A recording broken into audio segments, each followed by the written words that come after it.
as long as Nebraska does not have a good offensive line, these things will continue to happen. Great time to subscribe to the channel. Big Ten content every single day. Always crush that like button. The result of Casey Thompson's injury was bound to happen. Now it's a throwing hand, but still, the result of the injury came on a play where there was a lot of heat in the face of Casey Thompson. And he had an injury. I'm not sure if it was to this hand or another hand last season against Texas. Look, this offensive line has not been good. There has been a pass rush in the face of Casey Thompson all season long. And whether it was a rib injury, a leg injury, in this case a hand injury, a situation like this was bound to happen as long as this Nebraska offensive line didn't continue to get better or didn't get better in general. And that's exactly what happened with Casey Thompson and this situation where he came up hurt. And of course, when he was hurt, we just found out how important Casey Thompson was to the success of this Nebraska offense. You know, the more time that continues to go by in Lincoln, Nebraska, the more time I realize I don't know and I don't think this will be Mickey Joseph's job at the end of the day.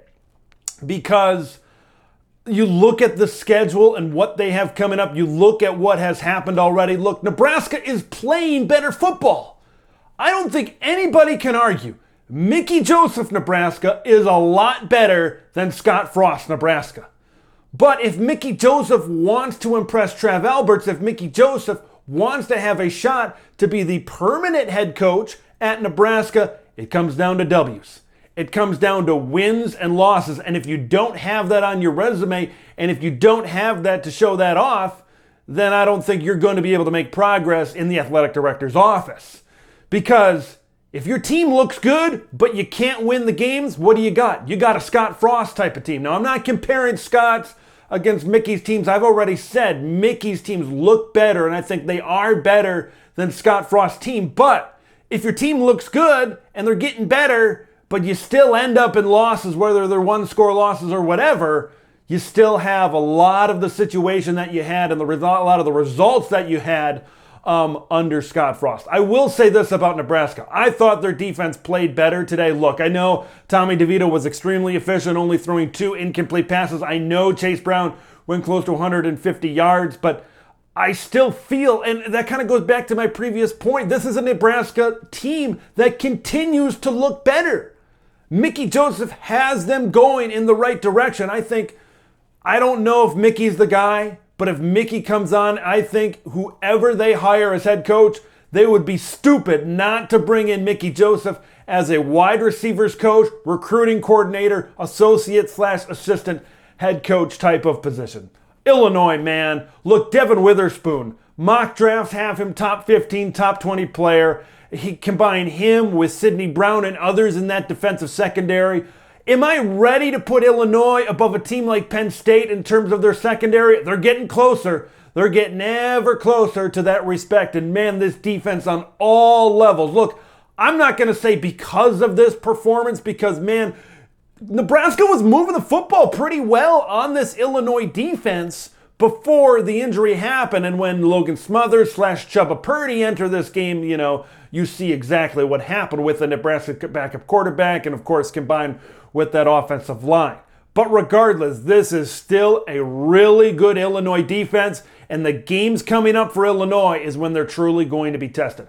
Look, you know what I love? You can talk about Chase Brown, and I believe Chase Brown needs to be in the Heisman conversation. They said on the broadcast, well, if Chase Brown had more touchdowns. No! You need to include Chase Brown in the Heisman conversation.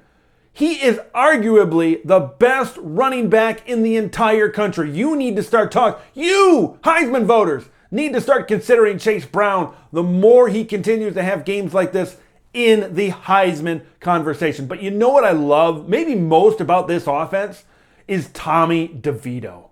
Tommy DeVito was so efficient. You kind of look at his stats the last few games, and this game was one of them. He's extremely efficient with the football. He makes good decisions. And man, he does not throw a lot of incomplete passes.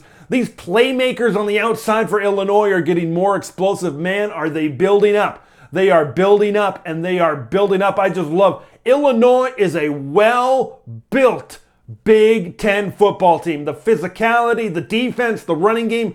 Brett Bielema knows how to build a Big Ten football team, and he is building that in Illinois. Purdue, Michigan State, Michigan.